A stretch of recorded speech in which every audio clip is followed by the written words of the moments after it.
pecaram. Talvez os meus filhos, quando eles se reuniam, porque a Bíblia vai dizer que em cada dia os filhos de Jó se reuniam em uma casa diferente para fazer banquete. Hoje, se fosse hoje, era para fazer um churrasco. Quem sabe não tinha o churrasquinho ali com os filhos de Jó, né?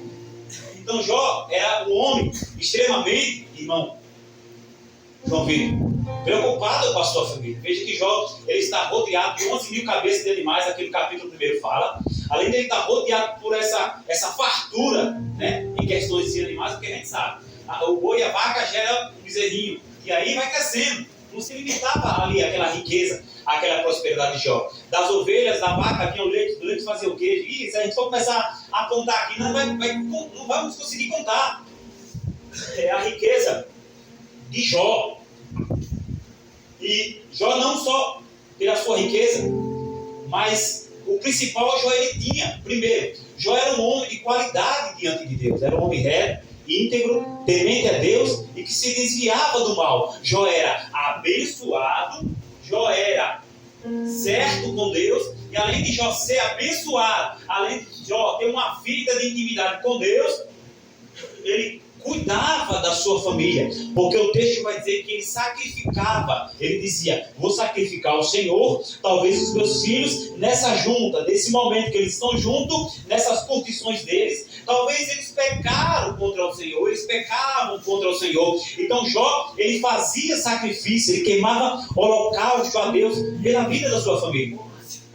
Só que, irmão, diante de tudo isso, para nós começar a entender a vontade permissiva de Deus, nós precisamos entender: se Jó é um homem extremamente abençoado, Deus está cumprindo a sua vontade na vida de Jó, Deus está permitindo Jó ser um homem próspero, Jó é um homem íntegro, temente a Deus, se desvia do mal, Jó ainda se preocupa com a sua família. Como pode tudo isso acontecer na vida de Jó? Tudo isso que lhe aconteceu, o texto vai dizer que os caldeus e outro grupo de pessoas que agora me faz a memória, tomaram o que era de Jó, vieram e tomaram a força, mataram alguns dos servos e levaram os seus bois, suas ovelhas, tudo aquilo que Jó tinha. Como que pode? Um homem tão próspero, tinha muita gente ao seu serviço, os filhos de Jó estavam reunidos. Isso deu um vento sobre a casa, e a casa foi invadida, e todos os filhos de Jó morreram. Como que pode alguém que se julga tão bom, reto, íntegro, temente a Deus, agora está passando de ser rico a ser pobre, de ter uma família bonita, e em um só momento, o texto vai dizer que morre todos os 10 filhos de Jó. Quem aqui já enterrou alguém, ou familiar, seja mãe, filho, amigo? Eu já enterrei minha mãe. Quem já enterrou alguém? Imagine a dor de Jó, é comparado ao que você sentiu, porque se eu enterrei a minha mãe e é a vontade do Senhor, nada contra, nós não tem como contender com Deus. Imagine um homem que é reto, temente a Deus, que se desvia do mal, enterrar 10 filhos, irmão. Dói. Você já pensou em perder alguém? Você já pensou quando você enterrou aquela pessoa, quanto lhe custou? E agora imagine Jó. Jó poderia questionar a Deus, porque ele era reto, íntegro, temente a Deus e se desviava do... Então Jó tinha tudo para questionar a Deus, até o capítulo 2. Só que nesse texto é onde eu quero te mostrar que por mais que nós fazemos a obra do Senhor, que por mais que nós estejamos dedicados, por mais que nós estejamos debaixo de oração, debaixo de uma liderança em uma igreja, aqui nesse espaço geográfico, e uma igreja espiritual, nós não estamos, irmãos, exemplo da vontade permissiva de Deus. Porque esse homem, ele tinha tudo para retrucar nesse momento. Que é isso, Deus? Levaram as minhas 11 mil cabeças de animais. Meus filhos deu um vento e morreram. Eu tinha muitos servos a meu serviço e todos estão mortos. Então, já tinha tudo para questionar. Porque quando nós estamos vivendo um cenário parecido com esse de Jó, o primeiro ponto que nós o primeiro ponto que nós pensamos é em desistir, é em parar, é murmurar contra Deus. Só que esse homem, ele podia fazer isso, porque o texto não fala que Jó tinha pecado. O texto não fala que Jó era um homem de bagunça, que Jó era um homem que não ligava para a família. Mas Jó era um homem equilibrado. Mesmo Jó sendo equilibrado, mesmo Jó caindo na vontade permissiva de Deus, Jó ele não peca com a sua boca. O texto vai dizer que então Jó se levantou, rasgou o seu manto, rapou a cabeça e se lançou em terra. Quando Jó recebe essa notícia, imagina o coração de Jó. A notícia vem num de repente. E quando essa notícia vem, Jó não pensa em nada. A Bíblia diz que ele se levanta, raspa a sua cabeça. Não sei por que ele raspou a cabeça, ou que ele achou assim tão rápido para raspar, mas ele raspou a cabeça e se lançou em terra.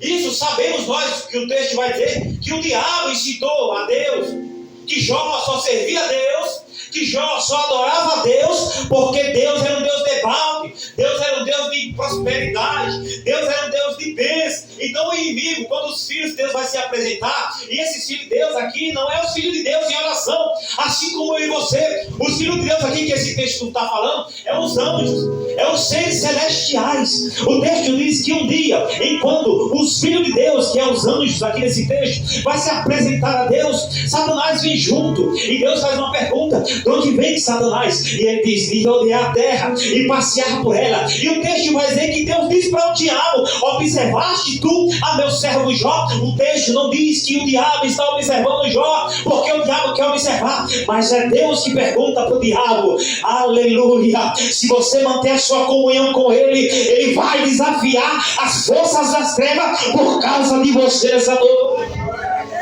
Deus quer olhar para você e quer comprar briga por você. Deus quer olhar para você e dizer: tu é reto, tu é íntegro, tu é temente, eu compro briga por causa do ministério dele. Você acha, irmão, que quantas das vezes, dentro da vontade permissiva de Deus, não quiseram fechar esse ministério? E olha a Deus dizendo: está vendo, Satanás? Ele é fraco, mas não desiste. A minha vontade, irmão José Dalela, irmão José Carlos, era tirar o pé, jogar a toalha, fechar a porta. Porque eu não tenho as qualidades que Jó tem. Eu não suportaria o que Jó suportou dentro da vontade permissiva de Deus. Não era a vontade absoluta de Deus fazer e permitir o que aconteceu com Jó, mas porque tinha um ser maligno provocando Deus. Aleluia. Deus diz: não vai, tudo que ele tem está nas tuas mãos, só não toque na sua vida. Aí dentro da vontade permissiva de Deus que eu e você vivemos, se Deus olhasse agora para o ser maligno, que é o diabo, Deus compraria uma briga por causa da sua retidão? Deus compraria uma briga por você porque você é honesto? Deus compraria uma briga por você porque você sacrifica, porque você renuncia pela sua família? Temente a Deus, íntegro, que se desvia dos olhos. As qualidades de Jó, se o diabo olhasse agora e Deus mandasse o diabo tentar você, será que você passaria nessa prova? Ou as nossas provações, as nossas lutas, muitas das vezes é dentro da vontade permissiva de Deus, mas não porque Deus está mandando o inimigo nos enxergar, mas porque nós provocamos a tempestade na nossa vida. Há dois tipos de tempestade: aquela que o pai olha do alto e diz: vai lá, toca no que ele tem, ele vem e toca na tua vida, toca na tua saúde, toca nos teus bens. Quantos filhos são ceifados, quantos bens nós perdemos? Essa é uma provação em que Deus permite e levanta uma luta e uma briga por você, irmão. E também tem a tempestade que nós provocamos. Lógico, a tempestade que Deus permita, a tempestade que nós levantamos, nenhuma está fora do controle de Deus. Eu não, mas Jó tinha, irmã Antônia, direito desse, até o capítulo 2, ele tinha direito de questionar a Deus.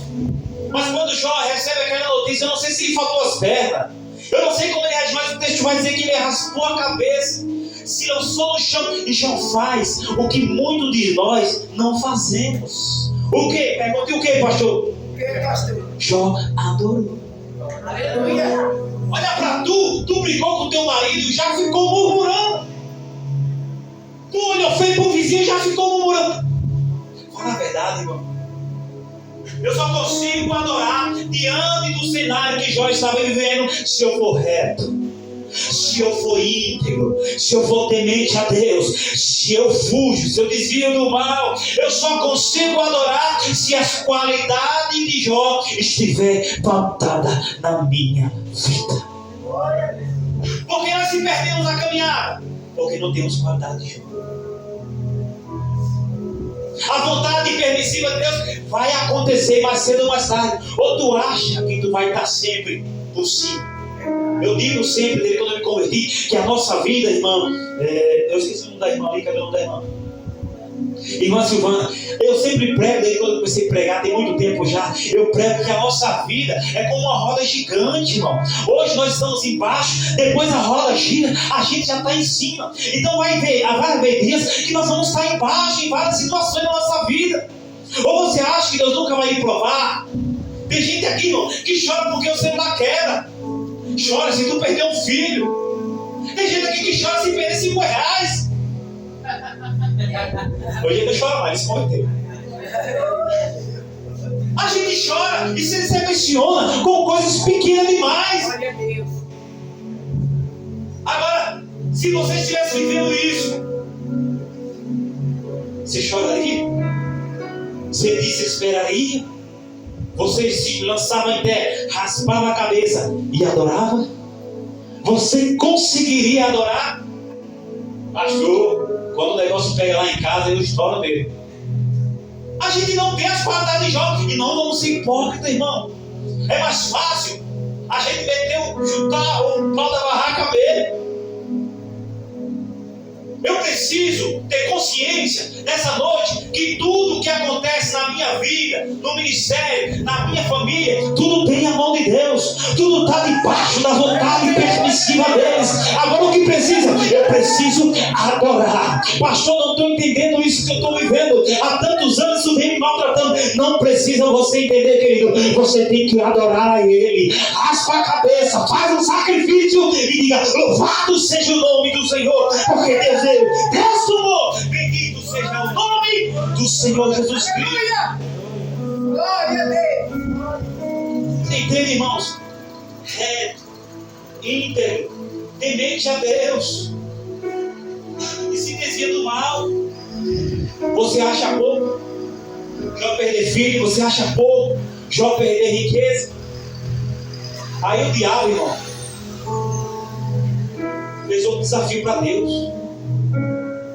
Lógico, dentro da sua vontade, pele por pele, e tudo que o homem tem dará pela sua.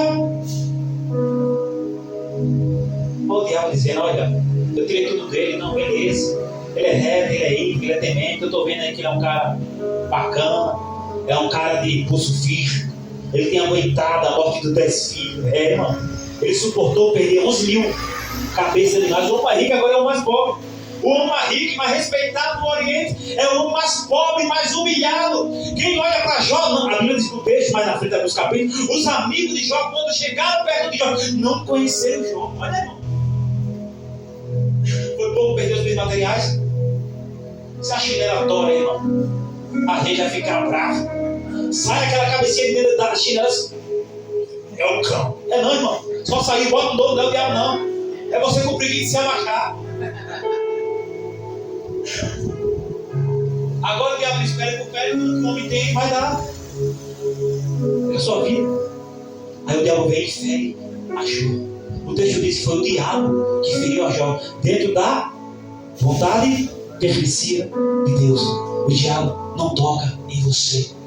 Pastor, eu vou dizer aqui nessa noite algo sério, irmãos. Pode acreditar. Eu já vivi enfermidade.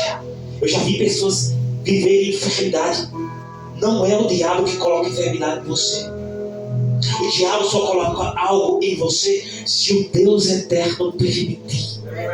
E se Deus colocou e permitiu algo, eu tenho certeza que quando você começar a adorar, aleluia, quando você começar a adorar, porque eu sou testemunho disso, a irmã é testemunho disso, a irmã é testemunho disso, quando nós vamos adorando, a gente não entende os planos de Deus, a sua vontade permissiva, o mundo desabou, a saúde acabou, mas quando nós estamos adorando, em meio aos pó, em meio à cinza, aleluia, você pode até estar doente com a perfeição de Deus, mas é para que a glória de Deus se manifeste na tua vida, é para que a glória da segunda casa seja maior do que a da primeira. Eu profetizo nessa noite, irmão, sobre a tua vida, nada que Deus permitiu foi para você morrer, foi para o nome dele ser glorificado na tua vida. Olha para cá, irmãos, diga assim comigo: graças a Deus, eu estou vivo. Jó está dizendo: eu perdi minha família, mas estou vivo. Eu perdi meus bens, mas estou vivo. O meu corpo está inchado, está na pele viva, mas me restou um caquinho. E se ficar só um caco na sua mão? Vai pegar o caco, vai pisar, vai amassar, vai descartar? Porque o escape de Jó, irmã Silvana, era o caco. Você já viu alguém que está doente? Ele não acredita mais em nada. Ele desacredita de tudo. Tem pessoas que estão doentes: chegou a minha vez, chegou a minha hora, eu preciso me conformar com isso. E se dentro dessa vontade permissiva de Deus, dentro do que você tem vivido, Deus ainda tiver uma palavra para a tua vida, Deus ainda tiver algo para cumprir na tua vida aqui nessa terra, irmão, é preciso adorar Ele em meio às barreiras que você tem vivido, aleluia. Irmão, se Deus permitiu ter só um caquinho na sua mão, aleluia, Jó se raspava com o caquinho. Eu imagino Jó chorando com aquele caco e declarando: Senhor, se eu partir, eu sei que eu vou estar contigo, irmão, porque tudo aqui que nós vivemos é passageiro, as coisas aqui nesse plano é limitado, mas nós temos que estar preparados, porque se o Deus de Jó nos chamar essa noite, nós temos certeza da nossa salvação, aleluia. Enquanto isso, pastor, o que é que eu faço? Enquanto você tem seus dias aqui na terra, pega o caquinho, meu filho, e vai se raspar. Nós não conhecemos, irmão, mas muitas das vezes no nosso emprego, no nosso ministério, na nossa vizinhança, tem pessoas doentes. E eu desejo essa noite aqui que Deus te use para você levar um caquinho para ela. Aleluia. É para você chegar para dizer: meu amigo, minha amiga, ainda tem esperança. O Jesus que eu sei, ele tem um caquinho para você se raspar. Só sabe que passa, irmão. Talvez você esteja ouvindo aqui essa mensagem, você não dê muito crédito, porque você não está como o Jó estava. Só sabe quem viveu, só sabe quem acompanhou uma pessoa nos seus estágios finais na beira do hospital. Conheço um casal ali perto da minha empresa, um senhorzinho que mora próximo da sua casa é aqui assim, no final da esquina, do outro lado, o seu filho vai ver, não sei se ele já faleceu. Faleceu, né? Nunca deu um bom dia, nunca falou com a gente, o tempo todo o caquinho estava lá na minha mão. Não que eu não quisesse dar um caquinho para ele, pregar para ele. A esposa dele nunca falou comigo, nunca quis fazer amizade com os crentes. Aí já perto do estágio final do câncer dele, a esposa dele me encontrou na rua e disse: você é pastor? Olha, irmão, olha a responsabilidade de um homem de Deus. Eu disse: olha para o fulano que ele está internado e eu acho que de lá ele não sai. Essa é a mensagem do mundo. O mundo zera o seu final, o mundo põe um ponto final, mas aqui nessa noite tem homens e mulheres que tem um caquinho na mão para emprestar para alguém, aleluia. Empreste esse carro para alguém. Diz para ele que Jesus ressuscitou a Lázaro depois de 4 dias, porque já estava fedendo. Diz para ele que ele ressuscitou o filho da viúva. E não, pega esse carro que está na tua mão e prega para alguém. Não desiste, meu filho, acredita, se joga no chão, raspa a cabeça e declara: Senhor, se eu partir, porque foi a tua vontade, mas se o Senhor quiser, nessa noite o Senhor faz a obra na minha vida. Quer saber mais da vontade permissiva de Deus? A minha mãe, com problema de enfermidade, veio no coração entupida. Eu tinha um caquinho, eu era novo convertido. Eu disse: mãe, aceita Jesus. 55 anos de idade. Eu falei: mãe, eu não falava tão bem como eu falo hoje, mas nas minhas palavras, eu novo convertido, eu não entendia de evangelho. Eu disse: mãe, aceita Jesus. A senhora vai fazer a cirurgia. Para de fumar, mãe. E eu tinha um caquinho para ela, Mas a minha mãe não entendia, ela não aceitou o caquinho. O caquinho é a última esperança. O caquinho é uma palavra lá no fim do túnel, quando todo mundo diz, é o fim. Aí Jesus diz, calma, meu servo está chegando com o caquinho. Pega o caco, é a sua única oportunidade. Se raspa, porque daqui de cima quem vai cuidar sou eu. Nas minhas palavras, se eu desenhando do bode caquinho a minha conversa com ela disse, quando eu voltar eu pego o caquinho. Quando eu voltar eu aceito esse Jesus. Meu pai recém-convertido, ela não pegou o caquinho. Ela não pegou aquela oportunidade de entregar sua alma para Jesus. Passou 3 dias internada, marcaram a cirurgia, fizeram a cirurgia. Foi 6 a 7 horas de cirurgia. Tiraram veia da perna, colocaram veia no coração. Quando estava 2 dias na UTI, que estava para sair da UTI, a operação foi na sexta-feira. Sábado estava correndo bem, estava na UTI. Quando foi domingo pela manhã, o telefone toca. Seu Luiz, aqui tem um nome do cadastro de Vanessa. Vocês conseguem vir aqui no hospital? E se tivesse pegado o caquinho? Talvez o caquinho não te livre da morte, mas o caquinho pode te dar vida eterna. O caquinho não vai livrar você da morte, mas o caquinho te dá vida eterna. Esse caquinho, aleluia, representa o nosso Cristo que morreu na cruz do Calvário. O próprio Cristo que passou, eu li um texto com você, Lucas 22. Ele também viveu a permissão de Deus. Ele também viveu os planos de Deus para a vida dele. O homem perfeito negou a si mesmo, desceu, nasceu da Virgem Maria. E no capítulo 22 de Lucas ele está dizendo, aleluia, e ele orava na madrugada, tinha uma cruz para ele, aleluia. Ele poderia rejeitar aquela cruz, mas o texto vai dizer, aleluia, oh Espírito Santo, ele dizia, todavia, seja feita a tua vontade. Sabe qual é o nosso problema, irmão? Nós conhecemos a palavra, sabemos a verdade e não queremos aceitar a vontade permissiva de Deus. O que você tem passado é muito pequeno, irmão.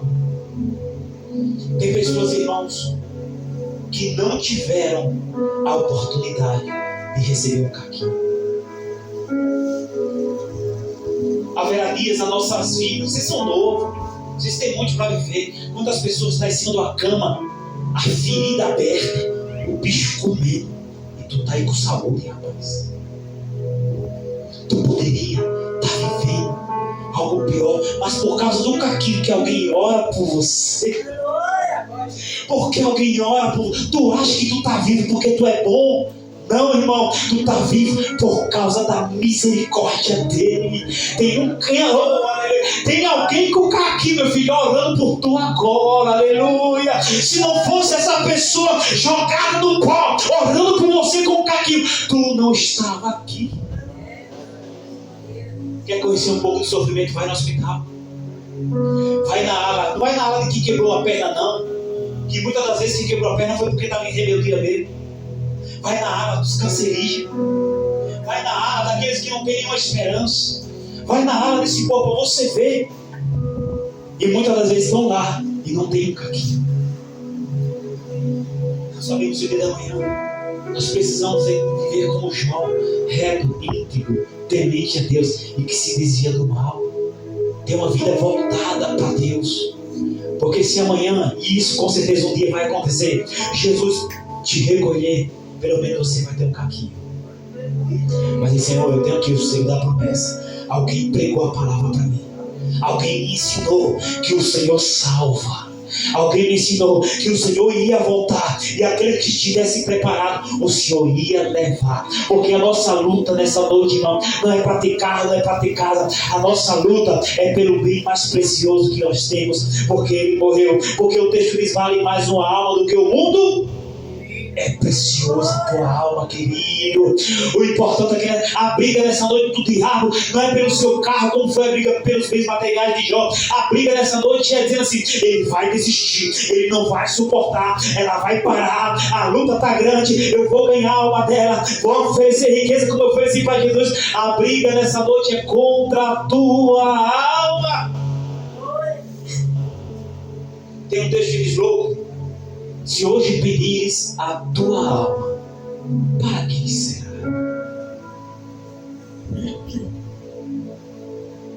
nós vivemos debaixo da vontade permissiva de Deus.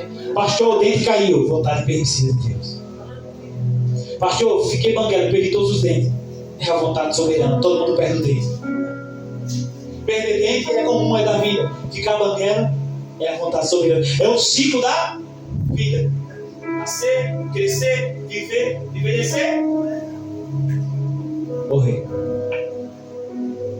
Nós, enquanto vivemos, estamos debaixo da sua vontade permissiva. Mas um dia vamos partir, porque é a sua vontade soberana. É o ciclo da vida. Mas enquanto eu estou vivendo aqui debaixo da sua vontade permissiva, eu preciso entender que maior é aquele que está em mim do que o que no mundo está. A Bíblia diz que as lutas desse século, as confusões não se comparam com a glória que há de ser revelada no mundo. Não, em nós. Para nós. O mundo não conhece essa glória que você tem. O mundo não tem o carguinho que você tem. Mas você tem um carguinho essa noite. Pastor, o que eu estou vivendo, eu não estou suportando esse fardo. Suporte. Se humilhe. Você não escutou que Jesus cura? Você não escutou que Jesus liberta?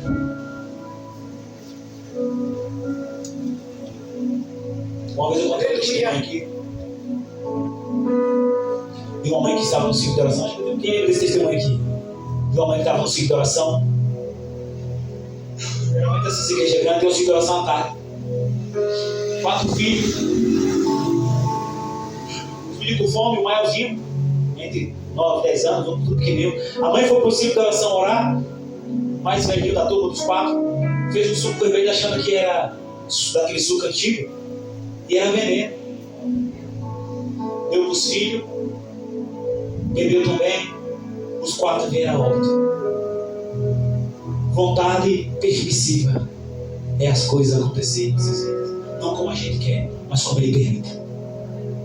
A mãe chega, está a polícia, está a ambulância, está o corpo no beiro, aquele alvoroço. O que aconteceu? Os seus filhos vieram a óbito, tomaram veneno. A mãe se desespera, apaga, acorda no hospital. Mas ela tem um caquinho. Ela tem uma esperança dentro dela. Quando ela se acorda, é um alvoroço do hospital, ela fica desesperando, procurando seus filhos e diz: meus filhos não.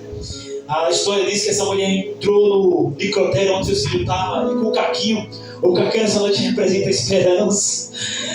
O caquinho nessa noite representa mais uma chance. Ela entra no necrotério, não sei como que ela conseguiu entrar, mas a história conta assim. E quando ela entra no necrotério, ela viu seus filhos deitados sobre a pedra fria, os meninos já tinham morrido. Ela começa a orar e falar com Deus, diz: Deus, meus filhos não, eu estava orando. Ela começa a declarar na vida dos filhos: Deus, meus filhos não, eu estava orando. Aí coloca a mão sobre os meninos estão frios, estão bons. Ela olha para o céu e ora e fala com Deus: os meus filhos não, eu estava orando. E ela coloca a mão no outro: os meus filhos não, eu estava orando. Eu tenho um caquinho na mão, eu tenho uma esperança. Quando ela bate no filho, o filho ressuscita, o outro vai ressuscitando, o outro vai ressuscitando. Ela vai dizendo: eu estava orando porque tem um caquinho na minha mão.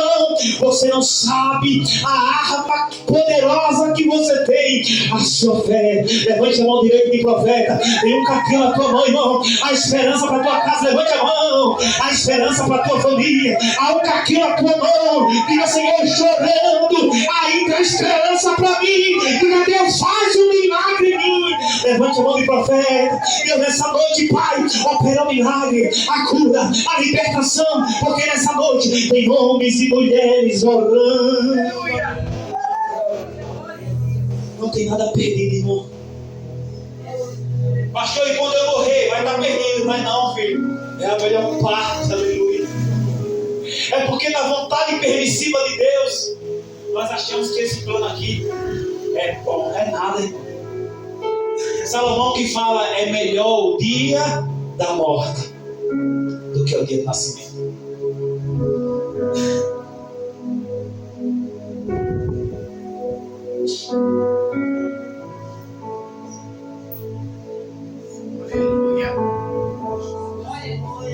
Esse caquinho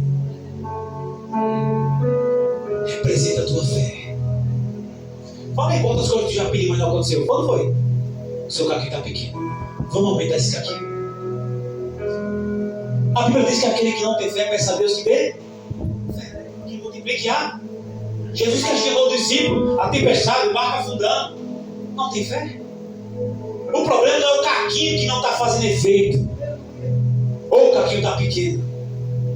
A fé está pequena. A oração está pouca. A renúncia é quase nada. Ter uma vida regalada não é a vontade de Deus. Pode até ser permissiva, mas não é a vontade soberana de Deus que você vive.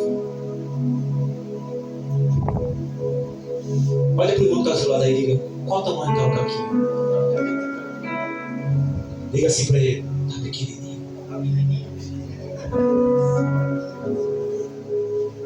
Você vai entender para a sua vida que o que você está vivendo dentro do ciclo da sua vida, eu não conheço a sua vida, até os irmãos que estão aqui também, eu não conheço a fundo a vida dos irmãos. Eu conheço o que os irmãos me dizem, os irmãos me contam.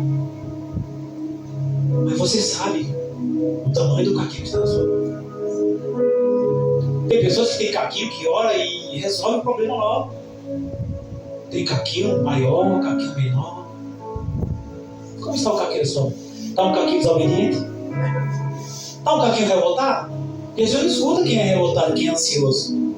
Para de ser ansioso com esse caquinho, irmão. Tu tem fé. Tu crê no Deus do impossível, irmão. Nós estamos pregando um Deus vivo, um Deus que cura. Mas o nosso caquinho é pequeno.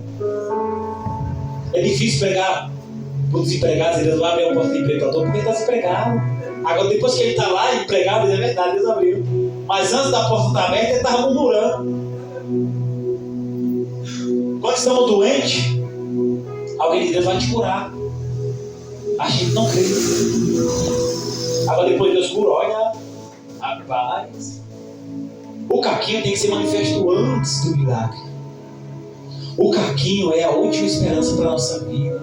Jó só tem um caquinho. Jó juntou a sua humilhação. Jó juntou o seu sofrimento. Jó raspou a sua cabeça.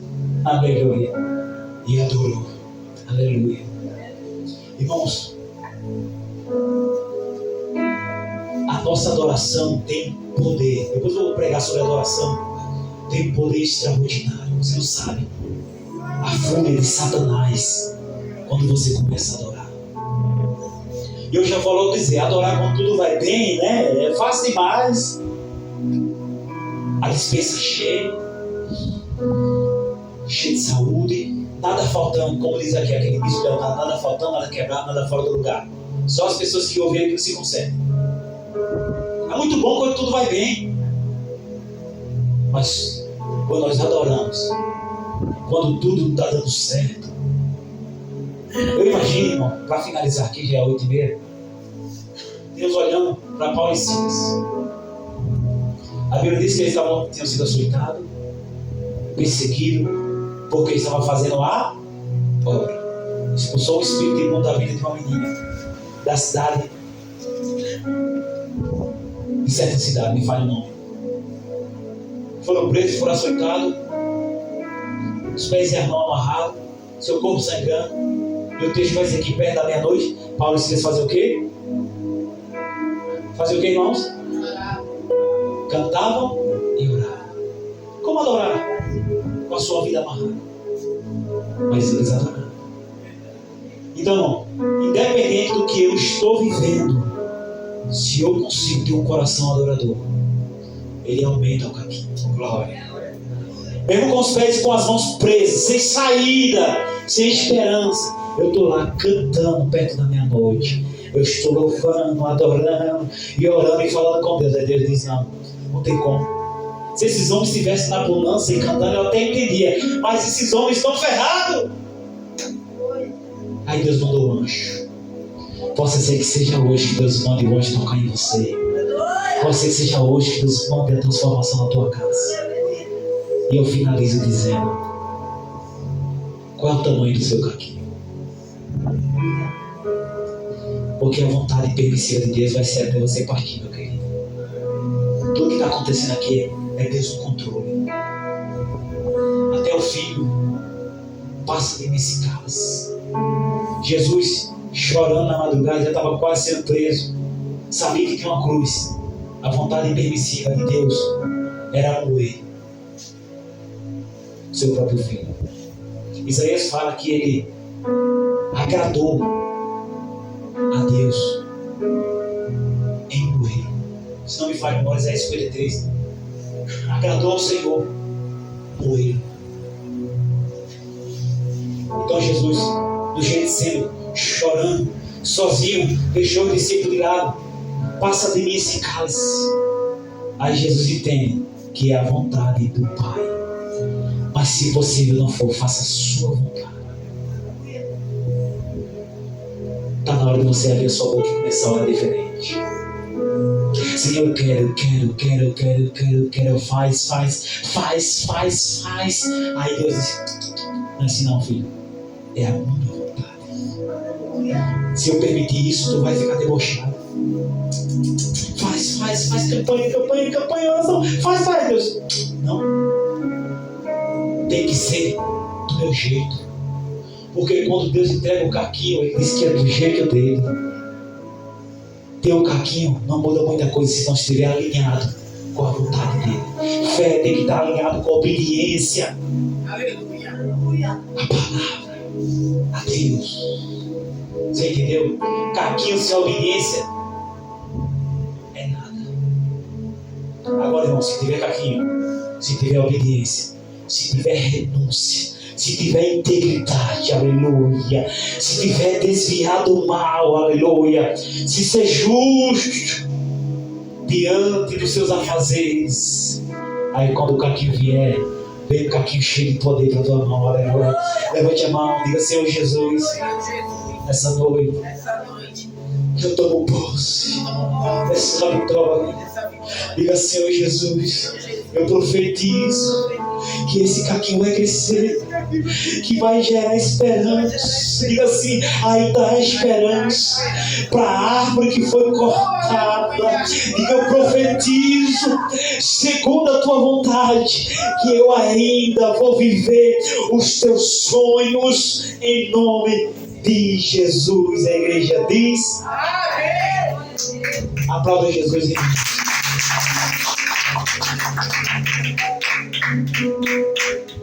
Está encerrado a minha palavra dessa noite, a palavra de Deus, a palavra que Deus colocou no meu coração. Alinha, irmãos, pode ir.